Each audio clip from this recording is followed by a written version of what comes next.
हाँ जी स्टूडेंट्स, ਤੁਹਾਡਾ ਸਭ ਦਾ ਸਵਾਗਤ ਹੈ ਸਮਾਰਟ ਸਟਾਰਟ ਅਕੈਡਮੀ ਦੇ YouTube ਚੈਨਲ K.05 ਵਿੱਚ। ਅੱਜ ਆਪਣਾ ਇੰਗਲਿਸ਼ ਪੈਡਾਗੋਜੀ ਦਾ ਡੇ 2 ਹੈ।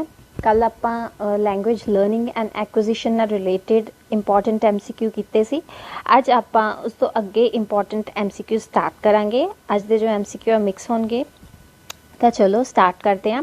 ਅੱਜ ਦਾ ਫਰਸਟ ਕੁਐਸਚਨ ਹੈ, which of the following is not a sub skill of reading? यानी रीडिंग दी सब स्किल केड़ी नहीं है। देखो ਆਪਾਂ ਨੂੰ ਪਤਾ ਹੈ लैंग्वेज ਦੀਆਂ ਕੀ ਹੈ, लैंग्वेज ਸਿੱਖਣ ਦੀਆਂ 4 स्किल्स है, listening, speaking, reading and writing. Listening, speaking, reading, writing ये 4 मेन स्किल्स है। ਇਹਨਾਂ ਸਕਿੱਲਸ ਦੇ ਵਿੱਚ ਅੱਗੋਂ ਹੋਰ ਸਕਿੱਲਸ ਆਉਂਦੀਆਂ, ਇਹਨਾਂ ਦੇ ਪਾਰਟਸ ਆਉਂਦੇ ਆ ਜਿਨ੍ਹਾਂ ਨੂੰ ਸਬ ਸਕਿੱਲਸ ਕਿਹਾ ਜਾਂਦਾ ਹੈ। ਯਾਨੀ ਰੀਡਿੰਗ ਦੇ ਹੋਰ ਸਕਿੱਲਸ ਹੋਣਗੀਆਂ ਸਬ ਸਕਿੱਲਸ, ਸਪੀਕਿੰਗ ਦੀਆਂ ਅੱਗੋਂ ਹੋਰ ਸਬ ਸਕਿੱਲਸ ਹੋਣਗੀਆਂ, ਲਿਸਨਿੰਗ ਦੀਆਂ ਹੋਰ ਹੋਣਗੀਆਂ ਅਤੇ ਰਾਈਟਿੰਗ ਦੀਆਂ ਹੋਰ ਹੋਣਗੀਆਂ। ਤਾਂ ਆਪਾਂ ਇਹਨਾਂ ਵਿੱਚੋਂ ਦੇਖਣਾ ਕਿ ਰੀਡਿੰਗ ਦੀ ਸਬ ਸਕਿੱਲ ਕਿਹੜੀ ਨਹੀਂ ਹੈ। ਦੇਖੋ ਸਭ ਤੋਂ ਫਸਟ ਆਪਸ਼ਨ ਹੈ ਸਿੰਥੇਸਾਈਜ਼ਿੰਗ, ਬੀ ਹੈ ਟਰਾਂਸਕ੍ਰਿਪਟਿੰਗ, सी है कनैक्टिंग, डी है प्रेडिक्टिंग। देखो सिंथेसाइज करन दा मतलब की हुंदा है, सिंथेसाइज करना यानी छोटियां छोटियां चीज़ां नूं जोड़ के एक वड्डी चीज़ बनाना। उवें आपां जदों रीड करते हैं, कुछ रीड करते हैं तो आपां वर्ड्स अगों जोड़ के एक सेंटेंस रीड करते हैं, फिर सेंटेंसिस नूं जोड़ के एक पैराग्राफ या स्टोरी या कुछ भी रीड करते हैं। तो रीडिंग दा पार्ट सिंथेसाइजिंग दा होएगा। उस तो बाद है ट्रांसक्रिप्टिंग। ट्रांसक्रिप्टिंग देखो जिथे स्क्रिप्ट आ जाता है, स्क्रिप्ट किस चीज़ विच यूज़ होंदी है, लिखन विच यूज़ होंदी है ना। अपन नूं पता है स्क्रिप्ट जिहड़ी है लिखन च यूज़ होंदी है। तो ये की होएगा, राइटिंग दा पार्ट होएगा। उस तो बाद देखो सी की है कनैक्टिंग। कनैक्टिंग रीडिंग दे विच आपां की है पिछलियां चीज़ां नूं अगलियां चीज़ां नूं इदां कनैक्ट कर करके पढ़ते हैं, है ना। ते टी है प्रिडिक्टिंग। देखो जदों बच्चा कोई चीज़ पढ़ रहा है तो वह की करेगा, प्रिडिक्ट करेगा। कोई स्टोरी पढ़ रहा है ना, तो स्टोरी विच की एक लाइन पढ़ी तो वो दिमाग में चलेगा कि हुण आ होया, अगों आ होएगा, चाहे वो बोल नहीं रहा बट वो दिमाग दे विच प्रिडिक्शन की है चलती रहती है। सो सिंथेसाइजिंग, कनैक्टिंग एंड प्रिडिक्टिंग ये की है सब रीडिंग दे पार्ट्स है। एंड ट्रांसक्रिप्टिंग जो है ये कल्ला की है राइटिंग दा पार्ट है, ये राइटिंग दी सब स्किल है। सो इहदा आंसर की होएगा B. Next question, language is arbitrary means that. देखो लैंग्वेज नूं की किया जाता है, आर्बिट्रेरी किया जाता है। आर्बिट्रेरी का मतलब की होएगा, फर्स्ट ऑप्शन है there is a strong relation between the words of a language and their meaning. यानी कि ਜਿਹੜੀ लैंग्वेज के वर्ड्स है उन्होंने एक वर्ड्स का आपके मीनिंग नाल की एक स्पैसीफिक एक स्ट्रॉन्ग रिलेशन होएगा। B it is based on a valid reason not on chance, कि ये किसी मौके ते यानी जो उन्होंने मीनिंग आ मौके ते डिपेंड नहीं करते, वो पिछे कोई रीजन है वो डिपेंड करते हैं। C option there is no inherent relation between the words of a language and their meaning. यानी कि जेडे लैंग्वेज के वर्ड्स है उन्हों का आपके मीनिंग नाल कोई इनहेरेंट यानी कोई पक्का रिलेशन नहीं है। डी है नन ऑफ द अबव। देखो आपां नूं पता है कि जी लैंग्वेज होंगी है, कोई भी लैंग्वेज है, बेसिकली आप इतने इंग्लिश की गल कर रहे हैं। सो आप इंग्लिश के एग्जाम्पल लें कि जो इंग्लिश लैंग्वेज है वो आपको पता है कई बार की है वर्ड एक होंदा है, उहदे मीनिंग की है बहुत सारे होंदे है। सो इंग्लिश लैंग्वेज दे विच की होंदा है कि जो वर्ड्स आ उन्हां दे मीनिंग की है कंटैक्सट के अकॉर्डिंग, सेंटेंसिस के अकॉर्डिंग, सिचुएशन के अकॉर्डिंग की है चेंज होंदे है। सो उन्हां दा कोई आपस विच मीनिंग्स दा उन्होंने वर्ड्स के नाल की है कोई स्ट्रॉन्ग या इनहेरेंट रिलेशन नहीं होंदा। तो ये की है आर्बिट्रेरी का मीनिंग की होएगा कि there is no inherent relation between the words of a language and their meaning. यानी कि कोई उन्होंने लॉजिकल रिलेशन नहीं होएगा, वो की है सिचुएशंस के अकॉर्डिंग, कंटैक्स्ट के अकॉर्डिंग की है वर्ड्स के जिहड़े मीनिंग है वो चेंज होंदे रहंदे हैं। Third question, the purpose of textual exercise is not to. देखो जो टेक्सट बुक के पिछे एक लैसन तो बाद एक्सरसाइज दी होंगी है वह पर्पज की नहीं है। फर्स्ट ऑप्शन है give exposure the answers to the questions. कि बच्चों को एक्सपोजर देना कि वो क्वेश्चन दे की आंसर फाइंड कर सकन या आंसर दे सकन। हुण उन्होंने पढ़ लिया तो खुद के आंसर कर सकन। बी है डिवेलप क्रिएटिविटी अमंग लर्नर्स। आप देखा होगा हुण जिहड़ी टैक्सट बुक्स आंदी है बच्चों दी उहदे विच पिछे क्वेश्चन आंसर्स भी हुंदे आ, फिल इन द ब्लैंक्स भी हुंदे आ, ट्रू फॉल्स भी हुंदे, तो कुछ क्रिएटिविटी भी उस चैप्टर नाल रिलेटेड दित्ती हुंदी है जो बच्चे की है स्कूल विच या खेडते खेडते कर सकते हैं ना। तो develop creativity among the learners. C option है provide opportunity to express themselves. उन्होंने आपदा प्रदर्शित करने लिए किया अपॉर्चुनिटीज़ प्रोवाइड करना। या फिर D memorise the answers to the questions, या फिर जो पिछे सिर्फ क्वेश्चंस दिते हैं उन्होंने कल्ले आंसर्स उन्होंने रट्टा लगाना मैमोराइज करवाना, वो की है उहदा परपज़ है। देखो नॉट टू आया तो जिथे मैमोराइज आ जाएगा वो ऑप्शन की है वो हो जाएगी गलत हो जाएगी बिल्कुल। बट इस केस की है नॉट टू है कि वह परपज़ नहीं है। सो मैमोराइज करवाना किसी भी तरीके नाल टैक्सचुअल जो एक्सरसाइज है परपज़ नहीं होएगा। NCF 2005 के विच भी कहा गया है कि मैमोराइज करवाना क्लासरूम का टीचिंग लर्निंग प्रोसैस का परपज़ नहीं होना चाहिए। सो जो डी ऑप्शन है की होएगा सही होएगा। Next question in the multilingual classroom learners can interact. देखो मल्टीलिंगुअल क्लासरूम का मतलब की है वह अजिहा क्लासरूम जिथे की है एक तो वध दो तो वध भाषावां बोलण वाले की है बच्चे होण, एक दो तो वध भाषावां बोलण वाले जिथे बच्चे होणगे। यानी मान लो एक क्लास है उहदे विच 20 बच्चे है, कोई बच्चा पंजाबी बोलता है, किसी की मदर टंग हिंदी है, किसी की मदर टंग गुजराती है, किसी की मराठी है। सो इहो जिहा जिहड़ा क्लासरूम होएगा उन्होंने की किया जाएगा मल्टीलिंगुअल क्लासरूम है। उहदे विच बच्चे इंटरैक्ट किवें करनगे। फर्स्ट ऑप्शन है only in the language prescribed in 3 language formula. देखो 3 लैंग्वेज फार्मूला की है कोठारी आयोग ने जिहड़ा 3 लैंग्वेज फार्मूला दिता सी जिहदे विच उन्होंने कहा सी कि 3 लैंग्वेजेस ही यूज़ कीतियां जाणगियां बच्चे दियां स्कूल विच। एक तां मदर टंग, दूसरी अपनी ऑफिशियल लैंग्वेज जो है हिंदी, तो थर्ड है इंग्लिश। तो सिर्फ उही मल्टीलिंगुअल क्लासरूम विच कहंदे सिर्फ उही यूज़ कीतियां जाणगियां जिहड़े 3 लैंग्वेज फार्मूला विच है। या फिर बी ऑप्शन है in the medium of instructions followed by the school. या फिर स्कूल विच जिहड़ा इंस्ट्रक्शन का मीडियम यूज़ किया जाता है उहदे विच ही बच्चे इंटरैक्ट करनगे। सी ऑप्शन है in their own language and can be a mix of words from more than 1 language. कि उन्होंने खुली मतलब आज़ादी दे दी जाए कि तुसी जिहड़ी मर्जी भाषा जिहड़ा मर्जी वर्ड जिस मर्जी लैंग्वेज जिहड़ी तुहानूं आंदी उहदे विच एक दूसरे नाल की है गल कर सकते हो। डी की है in the language with which the teacher is familiar. देखो टीचर की तो इहदे विच गल ही नहीं है। अगर आप पढ़ा रहे हैं है ना तो उहदे विच की है बच्चे की जिहड़ी प्रैफरेंस आ उहनूं फर्स्ट ते रखा जाएगा। तो डी ऑप्शन तक की है बिल्कुल गलत है। 3 लैंग्वेज फार्मूला वाली भी बिल्कुल गलत है। In the medium of instruction by the school ये भी बिल्कुल गलत है। देखो जिथे बच्चे नूं वध तो वध अपॉर्चुनिटी प्रोवाइड की जाए वो ऑप्शन की है सही होएगी।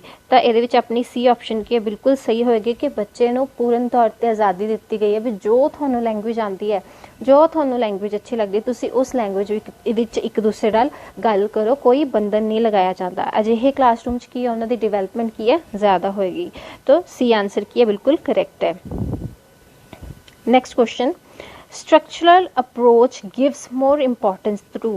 देखो जी लैंग्वेज की स्ट्रक्चरल अप्रोच है उहदे विच किस चीज़ नूं इंपॉर्टेंस दी जाती है।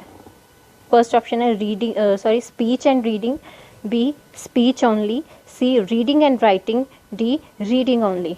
देखो सब तो पहले देखो स्ट्रक्चरल अप्रोच जे अगर किसी बच्चे नूं बाई चांस नहीं भी पढ़ के गया ना कि स्ट्रक्चरल अप्रोच की है तो तुसी ऑप्शंस तो भी की है आंसर फाइंड कर सकते हो। किवें देखो इन्हां चारों ऑप्शंस विच देखो स्ट्रक्चर कित्थे बनेगी।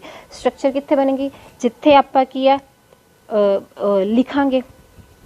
स्ट्रक्चर उत्थे बनेगी जिथे आपां लिखांगे क्योंकि बोलण विच तां कोई स्ट्रक्चर नहीं है ना, सुनण विच भी कोई स्ट्रक्चर नहीं है। रीडिंग ते राइटिंग इन्हां दोवां विच स्ट्रक्चर है।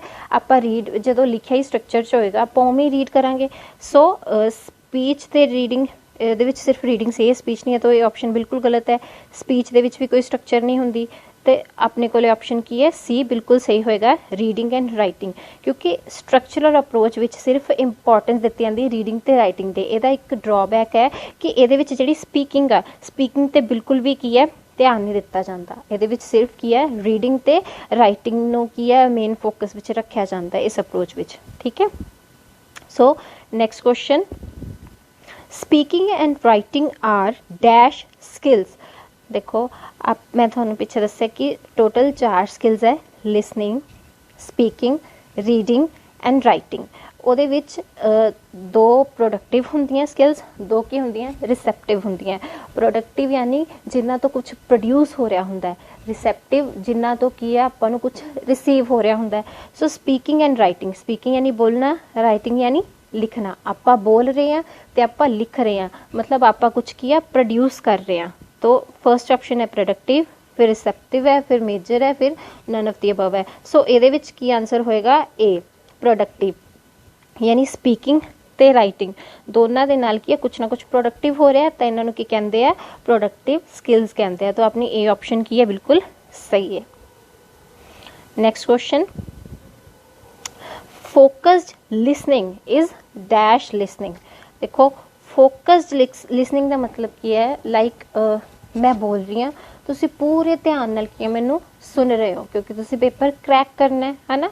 सो यही की है फोकस्ड लिसनिंग है कि फोकस रख के की है बंदे नू सुनना। तो उन्होंने किस तरह की लिसनिंग है, एक्सटेंसिव है, इंटेंसिव है, बोथ है या फिर कोई भी नहीं है। देखो एक्सटेंसिव, एक्सटेंसिव का मतलब की होएगा बाहरी तौर पे यानी उपरों उपरों सिर्फ उपरों उपरों सुनना। बी है इंटेंसिव, इंटेंसिव यानी पूरे अंदर तक पूरा गहराई तक चीज़ नू समझना, यानी आपा सिर्फ सुन नहीं रहे आपा समझ भी रहेगा। तब फोकस्ड लिसनिंग का मतलब है कि आपा सिर्फ सुन नहीं रहे समझ भी रहे हैं। तो बी ऑप्शन की है इहदा बिल्कुल सही होएगा, यानी फोकस्ड लिसनिंग नू की किया जाता है इंटेंसिव लिसनिंग, यानी जो पूरी गहराई विच की है सुनी भी जाती है ते समझी भी जाती है। Next question, dictation does not help learners to. देखो बच्चों को आप डिक्टेशन करवाने है ना, वो की है हेल्प किस चीज़ ਲਈ नहीं करती। ये भी की लग्या हुआ है, नॉट लग्या हुआ है। तो ए ऑप्शन है इंप्रूव देयर रीडिंग स्किल, उन्होंने रीडिंग स्किल वधांदी। बी है इंप्रूव देयर स्पैलिंग, स्पैलिंग यानी स्पैलिंग किमें लिखना वो चीज़ उन्होंने वधांदी है। इनहैंस देयर लिसनिंग कंप्रेशन, उन्होंने की है उन्होंने सुनन की जी शक्ति है या सुनन का जोड़ा उन्होंने वो है कि वे है कि वो किस वे नाल सुन सिर्फ उपरों उपरों ही सुनी जाता है कि समझ भी रहे कि बंदा बोल की रहा, उन्होंने चंगी तरह पता लग रहा है कि बंदे ने आही वर्ड बोलिया। डी है इनक्रीज देयर कंसनट्रेशन। देखो आप जो डिक्टेट करवा रहे हैं बच्चों को तो आप देखांगे कि वो स्पैलिंग भी सही लिखे, बिल्कुल सही है। इनहैंस देयर लिसनिंग, सुननगे सही तरह फिर ही सही तरह लिख पाएंगे है ना। इनक्रीज देयर कंसनट्रेशन, कंसनट्रेशन नाल ऑब्वियसली कंसनट्रेट होंगे फिर ही ध्यान नाल सुन पाएंगे तो फिर ही वो स्पैलिंग सही लिख पाएंगे। जिहड़ी चीज़ नहीं करवांदा डिक्टेशन हेल्प जिस चीज़ विच नहीं करवांदी वो की है reading skill which.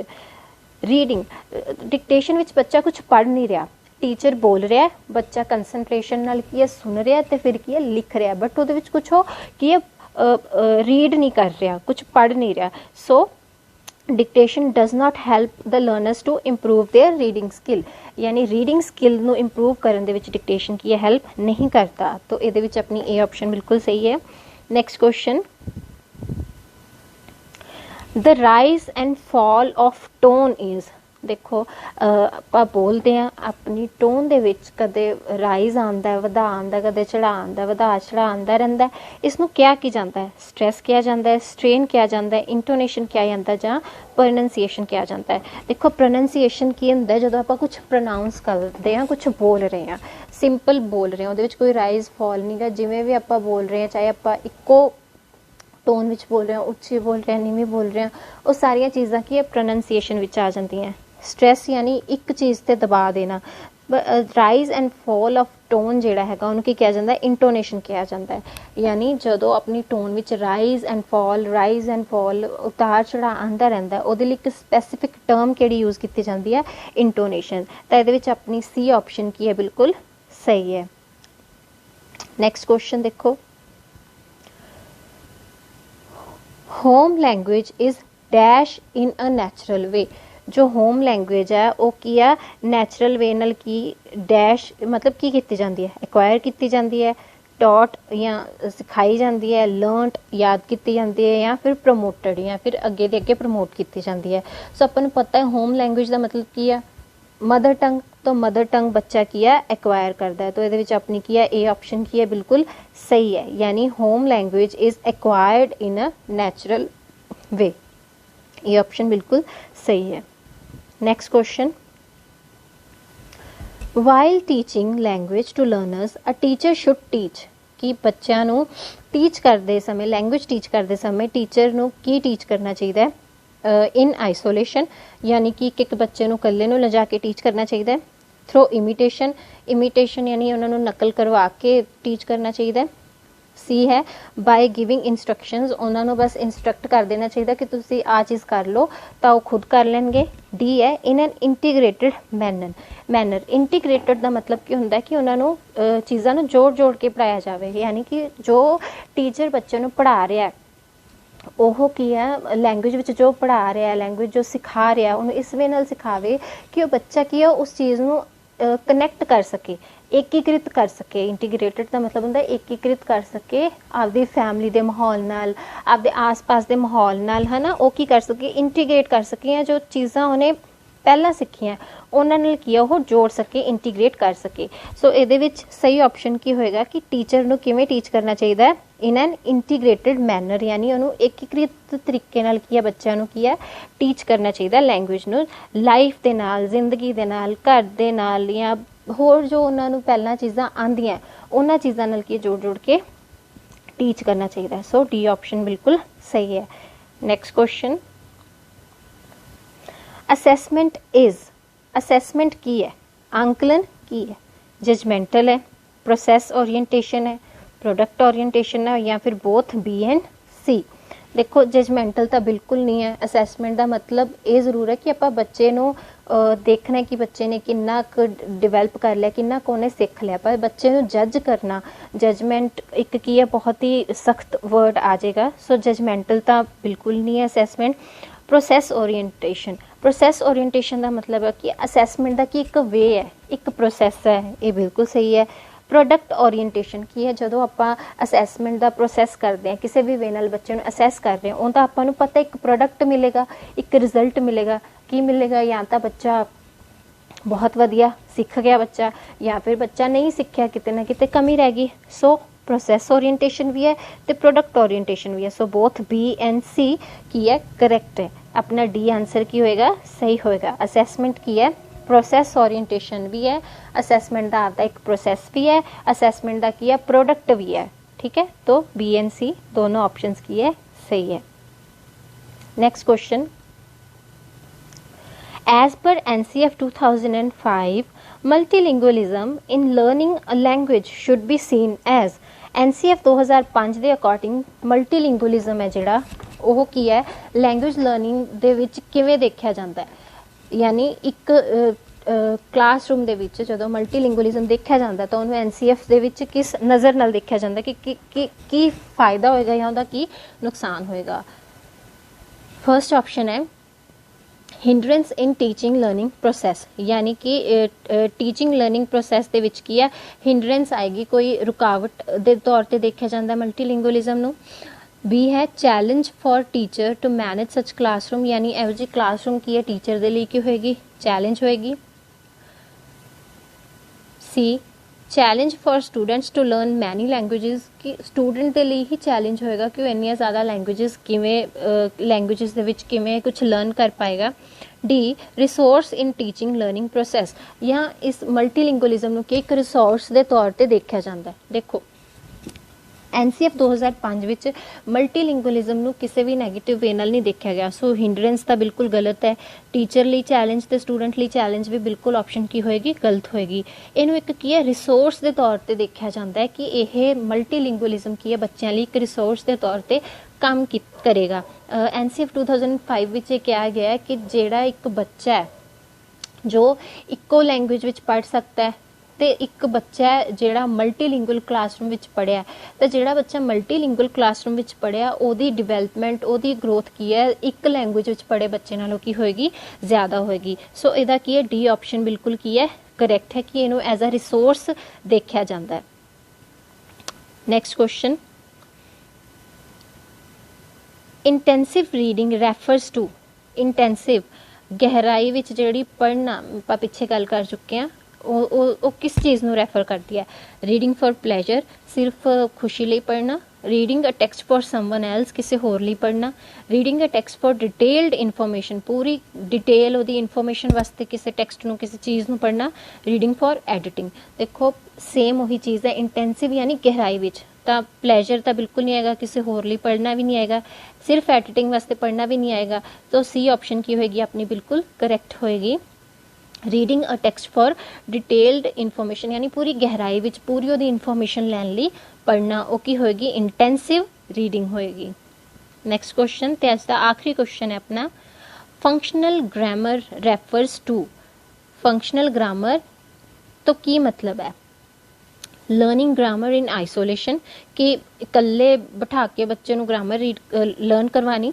Learning grammar through the rules of language, language ਦੇ ਜਿਹੜੇ ਰੂਲਸ ਆ ਉਹਨਾਂ ਦੇ ਥਰੂ ਬੱਚੇ ਨੂੰ ਗ੍ਰਾਮਰ ਲਰਨ ਕਰਵਾਣੀ। ਸੀ ਹੈ ਲਰਨਿੰਗ ਗ੍ਰਾਮਰ ਇਨ ਅ ਗਿਵਨ ਕੰਟੈਕਸਟ, ਇੱਕ ਗਿਵਨ ਪਰਿਸਥਿਤੀ ਵਿੱਚ, ਇੱਕ ਗਿਵਨ ਸੰਦਰਭ ਦੇ ਵਿੱਚ ਕੀ ਹੈ, ਬੱਚੇ ਨੂੰ ਕੀ ਹੈ, ਗ੍ਰਾਮਰ ਸਿਖਾਣੀ। ਜਾਂ ਫਿਰ D learning grammar by knowing the technicalities of language, ਕਿ ਲੈਂਗੁਏਜ ਦੇ ਵਿੱਚ ਆਹ ਟੈਕਨੀਕਸ ਹੁੰਦੀਆਂ, ਉਹਦੀਆਂ ਟੈਕਨੀਕੈਲਿਟੀਜ਼ ਹੈ, ਉਹਦਾ ਕੀ ਹੈ, ਉਹਦੇ ਵਿੱਚ ਮਤਲਬ ਕਿ ਅਲੱਗ ਲੈਵਲ ਤੇ ਕੰਪਲੈਕਸ ਚੀਜ਼ਾਂ, ਜਿਨ੍ਹਾਂ ਨੂੰ ਆਪਾਂ ਕਹਿ ਦਿੰਦੇ ਹਾਂ ਕਿ ਲੈਂਗੁਏਜ ਵਿੱਚ ਆਹ ਕੰਪਲੈਕਸ ਚੀਜ਼ਾਂ, ਤੇ ਇਸ ਕੰਪਲੈਕਸ ਚੀਜ਼ਾਂ ਦੇ ਨਾਲ ਆਹ ਰੂਲਸ ਹੈ, ਤੇ ਉਸ ਵੇ ਨਾਲ ਕੀ ਬੱਚੇ ਨੂੰ ਗ੍ਰਾਮਰ ਸਿਖਾਉਣਾ। ਦੇਖੋ ਇਹ ਤਾਂ ਬਿਲਕੁਲ ਹੀ ਰੋਂਗ ਹੋਏਗੀ ਆਪਸ਼ਨ, ਕਿ ਬੱਚੇ ਨੂੰ ਥੋੜੀ ਆਪਾਂ ਕੰਪਲੈਕਸ ਚੀਜ਼ਾਂ ਜਾਂ ਦੀਆਂ ਟੈਕਨੀਕੈਲਿਟੀਜ਼ ਲੈਂਗੁਏਜ ਦੀਆਂ ਸਿਖਾਵਾਂਗੇ। ਸੋ ਕੱਲੇ ਲਿਜਾ ਕੇ ਵੀ ਬੱਚੇ ਨੂੰ ਨਹੀਂ ਸਿਖਾਵਾਂਗੇ, ਹੈ ਨਾ। ਤੇ ਜੋ ਲਰਨਿੰਗ ਗ੍ਰਾਮਰ ਥਰੂ ਦਾ ਰੂਲਸ ਹੈ, ਇਹ ਕੀ ਹੋਏਗੀ, ਟ੍ਰੈਡੀਸ਼ਨਲ ਗ੍ਰਾਮਰ ਹੋਏਗੀ। ਜੋ ਆਪਾਂ ਟ੍ਰੈਡੀਸ਼ਨਲ ਵੇ ਨਾਲ ਬੱਚੇ ਨੂੰ ਗ੍ਰਾਮਰ ਸਿਖਾਉਂਦੇ, ਉਹਦੇ ਵਿੱਚ ਕੀ ਆਪਾਂ ਉਹਨਾਂ ਨੂੰ ਰੂਲਸ ਸਿਖਾਉਂਦੇ ਹਾਂ, ਰੂਲਸ ਦੇ ਅਕੋਰਡਿੰਗ ਸਿਖਾਉਂਦੇ ਹਾਂ।